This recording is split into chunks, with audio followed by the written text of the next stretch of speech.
So, what can you expect from both these teams? They got nothing else to gain out of this. Miami is technically going to be out of the playoffs just from the looks of it. The Niners are pretty much out just from the looks of it. This could have been considered a Super Bowl matchup. Like, if you were talking like a year or 2 years ago, this could have been the Super Bowl of the making matchup since 1984 Super Bowl matchup with Dan Marino and Joe Montana. But this had the making because two of the genius, Mike McDaniels came from the Shanahan coaching tree. He was a huge part of this Niners offense as far as how he was creative, but took his coaching to Miami and built this nice offense. He got Tyreek Hill. He got Jalen Waddle. He got a lot of weapons. This Miami Dolphins team, they got that track speed. They look unstoppable. But then Tua just keeps getting hurt. And by the time Tua comes back, they're just not really in sync. And then once they get their shit together, they look unstoppable. And then they just, they just been having a bumpy season. So this Dolphins team can be, if healthy, they're a very capable team. They're very capable, but they don't play good in December. So Mike McDaniels is like your miniature Kyle Shanahan, because he comes from the coaching tree. You would think he would take this Dolphins team to the next level, which he hasn't. Niners, we're coming off a Super Bowl defeat, and we're going through a Super Bowl hangover, and we're just mathematically almost eliminated. So I think a loss for this Sunday would definitely put us out for good, or a win keeps us still alive, but it's just really out of the picture, man. So what are we gaining out of this? I'm kind of curious. Just pride, good tape, I guess. But in the long haul, it's not going to get you nowhere. Maybe to build momentum for next year for both teams. If they get on a good note, they can build that for next year. But realistically, would you rather build that up for next year, or would you rather get a good draft pick? That's a good question that we all want to know, bro. Because what does it benefit for us if we win out? Like, what if we don't even make the playoffs and we win out for nothing? It's nice to be above the 500 record, of course. But is it still going to be question marks, You could have at least had opportunities to get the 15 pick or the 12 pick or something. But you decided to not. You decided to win out some games, and that's okay. I get it. But both these teams, when they have a healthy roster, they're both more than capable of being a scary team. It's just the Dolphins are just not proven, They can play against okay football teams, but when they play against really, really good football teams, they don't look like the exact juggernaut team that everybody hypes them to be, The Niners, when healthy, we've been proven to play good football teams.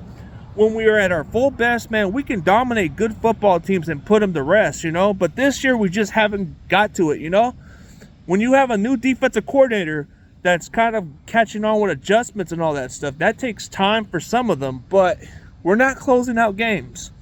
And Kyle Shanahan is dealing with injuries in certain ways, You don't have a guy that can separate. You don't have a guy who runs good routes at times. You mostly have to rely on your tight end and your slot receiver, who's been like your number 3 receiver the last couple of years. He's been your go-to guy. So you don't have really much to work with, and you're on to your 5th running back. You're on to your 5th running back. That's a tough adjustment. And then you're going from your backup tackle, and you go from a backup guard, and your center is ranked 40 in pro football, just not good. I don't know how Brock Purdy can survive with this, He's not having quite the best year, but he's doing the best he can. And this would have to be a challenge for them to overcome. But what are we gaining out of this, guys?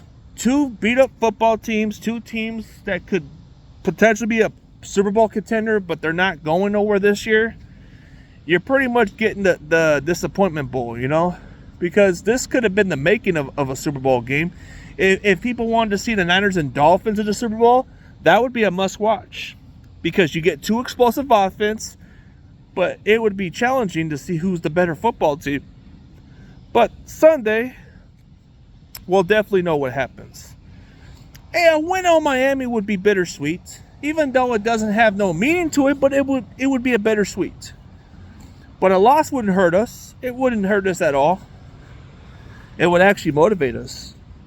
It would actually motivate us for next year, because these type of wins and losses don't really have no meaning to it no more. If you were going to the playoffs and making a run for a playoffs, it would have some meaning to it.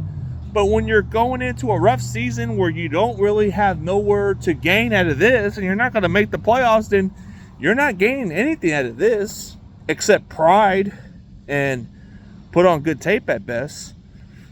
But come on, it just doesn't seem like it's going to, like, yeah, you want to put on a good show. I get it. But are you really going to convince other teams to come here on a good note? I think so. But are you going to get better draft spots? No. If you get a top 20 pick, that's all you're going to get. And maybe that will convince other free agents to come here, because maybe they felt like, okay, this team could be a Super Bowl contender. They were just coming off of a defeat in the Super Bowl the other year, and they're coming off injuries. Maybe they are for real, and we can give them a run for it. We'll see. But Dolphins are kind of like no further than us. They got a similar offense that we run. They just have more speed. They have a lot of speed. So they don't have Jalen Waddle for this week, but they do have Tyreek Hill. And they do have this kid, Washington, who can actually break tackles. He's kind of like their miniature Deebo Samuel, I guess. And their running game, they got a lot of speed at running back. I mean, you got this Archain, the running back, and then they got this Raheem Mostert, who we're familiar with, and they got Jeff Wilson. I mean, there's some familiar faces. They got some guys that we're familiar with, but a lot of the guys that we're pretty aware of. But I just think putting on good film does matter, and finish on a high note can be good momentum. Maybe that's momentum for next year. Maybe you can build onto that. But for what? Just for a wasted season? Oh well, we'll see.